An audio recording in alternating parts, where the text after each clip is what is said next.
기대해 나에게 주신 하루를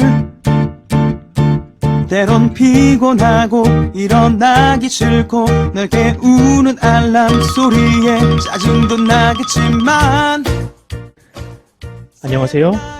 오늘도 부른 말씀 권순민 목사입니다. 쉬지 않고 나를 지키셨네. 오늘을 나에게 주셨네. 새 말씀 안에 주가 주신 사랑과 은혜와 능력. 오늘 우리에게 주시는 하나님 말씀은 잠언 21장 5절에서 6절 말씀입니다. 부지런한 자의 경영은 풍부함에 이를 것이나 조급한 자는 궁핍함에 이를 따름이니라. 속이는 말로 재물을 모으는 것은 죽음을 구하는 것이라 곧 불려다니는 안개니라. 아멘. 오늘 설교 제목은 땀 흘린 자에게 주시는 하나님의 풍요입니다. 최근 20, 30대들을 필두로 하여 코인 투자 열풍이 번지고 있습니다. 어떤 사람은 투자금의 100배를 벌었다. 어떤 사람은 1000배를 벌어서 잘 다니던 회사를 때려치웠다. 이런 이야기들이 지금 파다하여서 너도 나도 코인 시장에 뛰어들고 있습니다. 이런 분위기는 일확천금을 바라지 않고 착실하게 살던 사람들에게 허무함을 안겨주었습니다. 실제로 제 주변에 그런 소리를 듣고 현타가 와서 열심히 일할 의지를 상실했다라는 사람도 있었습니다. 그런데 코인으로 모두가 다 돈을 벌면 좋고 또 다 코인을 하겠지요. 문제는 돈을 버는 사람은 따로 있고 순진하게 돈을 잃는 사람들이 따로 있다는 것입니다. 주식시장에서 개인 투자자를 괜히 개미라고 부르겠습니까? 개인들이 소소한 이득을 보게 하고 나중에 목돈과 빚을 내어서 투자를 하면 그때 돈을 빼는 방식으로 얼마나 많은 사람들이 손해를 봤습니까? 현재 코인 투자자들이 그렇게 돈을 잃고 소위 멘붕에 빠져 있습니다. 70만 원이 눈 깜짝할 사이에 3만 원이 되고 전세금이나 결혼 준비자금으로 모아두었던 돈이 휴지 조각처럼 사라졌다는 소식이 여기저기 들리고 있습니다. 사람들은 왜 이렇게 위험한 투자 또 혹은 투기를 할까요? 정부에서 금지하고 경고를 해도 왜 그것을 멈출 수 없을까요? 코인 시장의 핵심 세대라고 할 수 있는 20, 30대 젊은이들은 이렇게 이야기를 합니다. 오늘날 20, 30대는 40, 50대처럼 직장에 들어가기도 힘들고 부동산으로 돈을 벌기도 어려운 세대이다. 그러므로 우리가 40, 50대처럼 떵떵거리며 살기 위해서는 위험 부담이 높은 코인에 투자할 수밖에 없다. 저도 20대 때는 그와 비슷한 생각을 가져본 적이 있습니다. 당시 대한민국의 펀드 열풍이 불어서 저도 목돈을 투자하여서 일확천금을 꿈꾸었었죠. 결과가 어떻게 됐느냐? 제가 그때 돈을 벌었으면 이렇게 목회를 하고 있겠습니까? 감사하게도 패가망신 정도는 아니고 큰 손해를 보고 일찌감치 손절을 하고 나왔습니다. 이 욕망이 불타올랐던 20대를 경험하고 현재 40대를 살고 있는 사람으로서 제가 20대들에게 하고 싶은 말이 있다면 이것입니다. 그들이 부러워하는 40, 50대 역시 가난하지만 소망을 잃지 않았던 20대를 살았던 사람들입니다. 지금 떵떵거리며 사는 40대, 50대가 모두 부모 잘 만나서 성공한 사람은 아닙니다. 지금만큼 경쟁이 치열한 사회는 아니었지만 당시에는 그 시대 나름의 고민을 하고 살았습니다. 그런 고민 속에서 착실하고 건실하게 살다 보니까 어느새 현재의 안정감을 누리게 된 것뿐이죠. 물론 그 중에는 부모 잘 만나서 풍요를 누리는 사람도 있겠지만 그래도 대부분은 누군가에게 손가락질 받지 않을 만큼 열심히 살았고 또 앞으로도 그렇게 살아갈 사람들입니다. 오늘 본문은 우리에게 불로소득, 일확천금이 얼마나 하나님의 뜻과 거리가 먼지를 알려주고 있습니다. 반대로 부지런함이 얼마나 우리에게 중요한지를 이야기하고 있죠. 과연 지혜의 보고라고 하는 이 잠언에서 근면성실을 어떻게 이야기하는지 한번 살펴보도록 하겠습니다. 오늘 본문 5절은 부지런한 사람과 조급한 사람을 비교하고 있습니다. 부지런함이란 무엇인가? 그것은 해석이 필요 없을 만큼 우리가 모두 알고 있는 삶의 태도입니다. 주어진 일에 최선을 다하고 유행을 바라지 않는 그런 삶의 태도를 우리는 부지런함이라고 부릅니다. 그렇다면 조급함이란 무엇일까요? 보통 조급함은 다른 사람과 자신의 처지를 비교할 때 생기는 마음의 상태입니다. 나는 이만큼 뒤처져 있는 것 같은데 다른 사람은 저만큼 앞서 나가면서 내가 가지지 못한 것을 가지고 있거나 앞서 나가는 사람을 볼 때 우리는 조급함을 느낍니다. 이런 조급함이 건강한 방식으로 작용을 하면 더 열심히 살아가는 삶의 원동력이 되지만 반대로 이 불편법과 불의의 방식으로 작용하면 범죄와 악한 일로 발현되게 됩니다. 그래서 5절에 이어서 나오는 6절은 이를 경고하고 있습니다. 6절을 한번 읽어볼까요? 속이는 말로 재물을 모으는 것은 죽음을 구하는 것이라 곧 불려다니는 안개니라. 그러니까 조급한 사람, 일확천금으로 단번에 처지를 바꿔버리는 사람은 결코 근면한 삶을 살 수가 없다는 겁니다. 왜냐하면 그런 삶은 시간도 오래 걸리고 지난한 노력이 필요하기 때문입니다. 그래서 조급한 사람들은 불의한 방식으로 단번에 노력을 많이 안 하고 그 차이를 메꾸려고 합니다. 어떻게 해요? 다른 사람이 가진 것을 빼앗고 약탈하는 것. 바로 그것이 조급한 사람들이 쉽게 선택하는 방법입니다. 살인, 강도, 보이스피싱과 같이 다른 사람들의 가진 것을 쉽게 빼앗는 방법이 바로 그런 방식이죠. 물론 이런 방식은 단기간에는 큰 이익을 가져다 주는 것 같습니다. 하지만 세상은 그런 사람을 범죄자로 여기고 반드시 죄를 묻고요.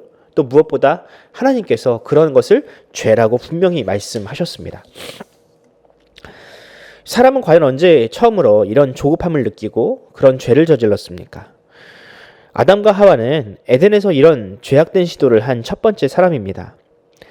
그들은 하나님과 자신들의 간격을 깨달았습니다. 그리고 하나님처럼 되고 싶은 마음에 하나님이 금지한 선악과를 따서 먹었습니다.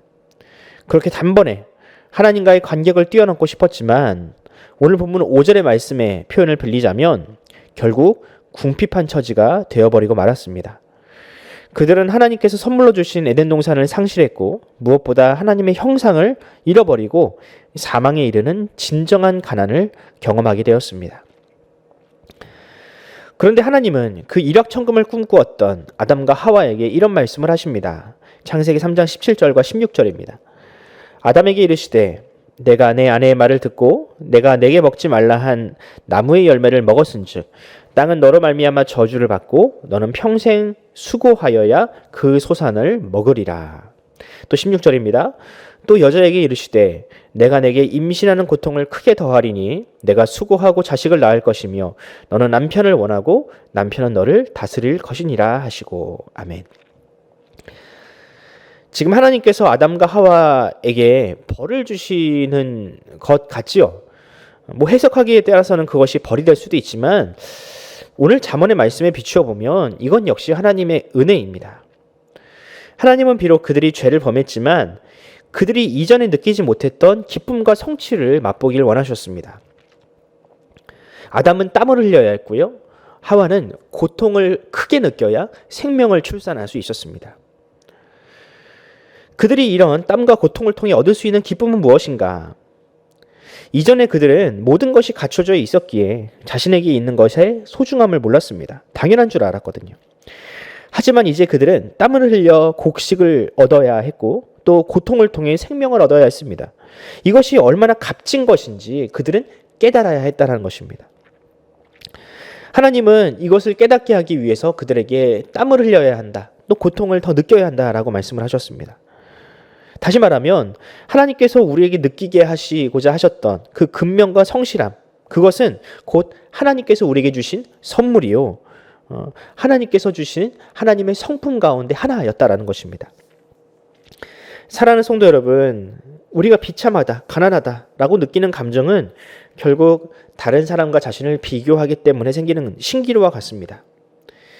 하나님께서 내게 주신 것, 내가 가진 것만 보면 그다지 절망적이지 않은데 괜히 나보다 많이 가진 사람을 바라보니 그것이 작게 보일 뿐입니다. 그렇게 계속해서 남과 나를 비교하다 보면 나도 모르게 내 마음속에 그 에덴을 망가뜨렸던 그 악이 찾아오고 나를 조급하게 만들게 마련입니다. 그러므로 이제 더 이상 남과 비교하는 인생이 아닌 나에게 주어진 삶을 성실하게 살아가는 근면한 그리스도인이 되기를 바랍니다. 그렇게 땀의 가치와 고통이 가져다주는 열매를 지켜가다 보면 여러분 어느새 우리가 그렇게 부러워하던 그 삶의 자리에 우리가 가 있지 않을까요? 잠언은 그렇게 우직하고 성실한 사람이야말로 참으로 지혜 있는 사람이다 라고 부르고 있습니다. 그러므로 우리가 지혜로운 자가 되어야 하겠습니다. 똑똑하여서 그 머리로 남의 뒤통수를 치는 인생이 아니라 지혜로운 자가 되어서 하나님이 주신 인생의 아름다운 열매를 맺는 그런 저와 여러분이 되기를 간절히 소원합니다. 기도하겠습니다. 하나님 아버지, 인생의 어리석음, 우리의 죄악을 주님께 고백합니다. 하나님께서 이미 주신 것이 너무나도 많고 또 그것에 감사해야 하지만 자꾸 우리의 눈을 들어 다른 사람과 나를 비교하고 다른 사람과 나를 그렇게 비교하여서 불행에 빠지는 그런 어리석음을 우리가 버리고 있습니다. 주님, 우리가 더 이상 남이 가진 것을 바라보는 인생이 아니라 하나님의 풍요, 나에게 주신 하나님의 은혜를 바라봄으로 말미암아 우리가 근면 성실한 삶을 우리가 살아가게 하여 주시옵소서. 더 나아가서 조급함이 우리 마음 가운데 찾아와서 혹시 우리가 아담과 하와처럼 죄를 범하려 하고 있다면 주님, 우리 마음 가운데 성령의 음성을 들려주시어서 우리가 그 죄에 빠지지 않고 조급함이 아닌 감사함과 또한 만족함을 우리가 누리며 살아갈 수 있도록 주님 우리를 인도하여 주시옵소서. 감사드리며 예수 그리스도의 이름으로 기도드립니다. 아멘. 사랑하는 성도 여러분, 오늘 하루를 살아가면서 이렇게 하루를 시작했으면 좋겠습니다. 하나님 감사합니다. 하나님 나에게 주신 것으로 내가 만족합니다.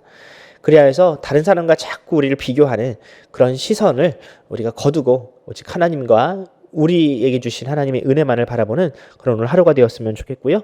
특별히 우리 자녀들이 많이 조급함을 느낄 세대들입니다. 우리 자녀들에게 하나님의 은혜를 가르치고 하나님께서 주신 것을 우리가 자꾸 자랑하면서 우리 자녀들로 하여금 근면 성실한 삶을 살아갈 수 있는 인생이 될 수 있도록 우리 자신부터 한번 노력해 봤으면 좋겠습니다. 또 코로나 백신과 치료제가 이제 많이 보급되고 있고 또 많은 분들이 맞고 있습니다. 속히 집단 면역을 이루어서 우리가 속히 하나님 앞에 함께 모여 예배하게 달라고 함께 기도하면서 오늘 하루를 시작하도록 하겠습니다. 함께 기도합시다.